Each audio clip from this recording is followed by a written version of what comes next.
মানিকগঞ্জ তুফানালী প্লাজায় চলছিল রমরমা দেহ ব্যবসার সাথে মাদক ব্যবসা।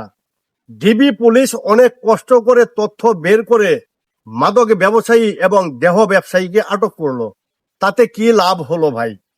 আমাদের দেশে এমন একটা আইন যদি থাকতো, সরকার যদি এমন একটা আইন করত, মাদক ব্যবসায়ী ধরা পড়লেই ন্যূনতম তার 10 বছরের জেল হবে, এই ধরনের একটা আইন যদি থাকতো, তাহলে হয়তোবা আমাদের দেশ থেকে মাদক মুক্ত করা যাইতো।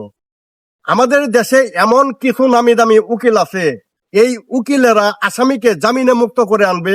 কি লাভ হলো তাতে?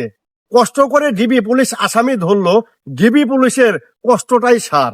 আমাদের দেশে এমন একটা আইন করা হোক, মাদক ব্যবসায়ী ধরা পড়লেই কমপক্ষে তাকে 10 বছরের জেল দিতে হবে। তাহলে এই মাদক ব্যবসায়ীর সাথে মানুষ আর কখনো মিশবে না। ধন্যবাদ।